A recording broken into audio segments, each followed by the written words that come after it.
Rita from St Helens now. Hello, Rita. Hello, Roger. Hello.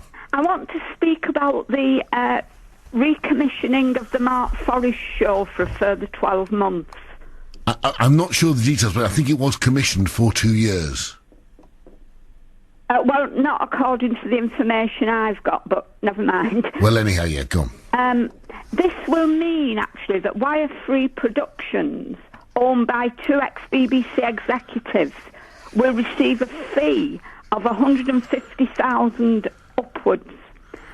And David Holsworth is reported to have said... He's the controller of local radio. That's right. Yeah. It is a mark of our satisfaction with the Mark Forrest programme that Wire-Free Productions' contract to deliver the show has been renewed.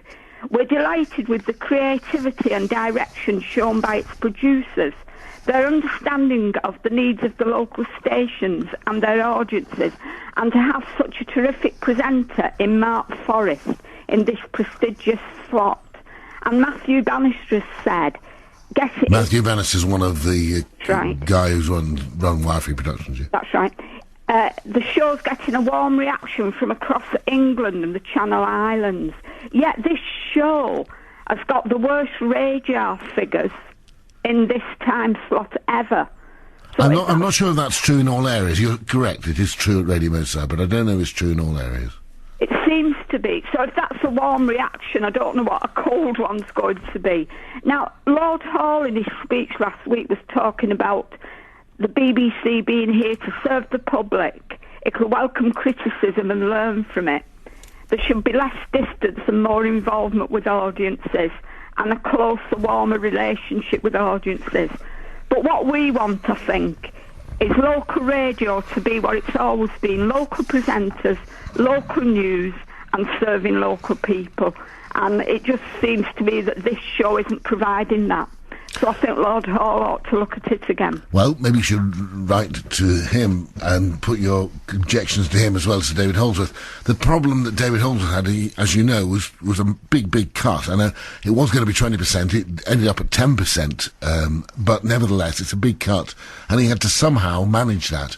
And the way he decided to manage it was to have this joint programme that runs across all local radio stations between 7 and 10 during weekdays. And I believe there's going to be a further 20% cut. Not in local radio. Up to 2017, but I don't know whether that's local radio or not. No, it's not. What happened was local radio decided it would take the cut, its 10% cut, and deal with it all in year one. Other areas decided to spread it over 3 years. So, for instance, 5 Live is getting its biggest cut now this year, and they're losing, I can't remember the figures, but quite a large number of reporters and producers in this current year. Well, I think myself that local radio should get more money for the excellent job it does, excellent presenters.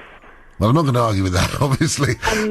But I mean, the BBC... I include Roger Lyon and Frankie Collar in that, and of everybody course, else. I should hope so. And I think it's a wonderful radio station, and as it's supposed to be the top one, I just think it deserves more.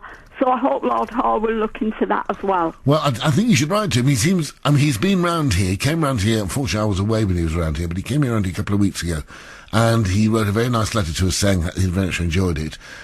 He clearly understands local radio, which some of even though they run it, some of the previous Director Generals clearly did not. So I think, you're probably pushing it an open door to some extent. But in the end, it boils down to money, That's what it always boils down to. I have wrote to him, and I've emailed him, and I had word via my MP, Dave Watts. Yeah. What he said, which wasn't much, but I have mailed him again with my views on this Mark Forrest show. But I still think it should be run by local presenters in each area. All right. Thank you very much indeed for your view on that, Rita. OK, thank Cheers. you. Bye. Bye. That's Rita there from St Helens.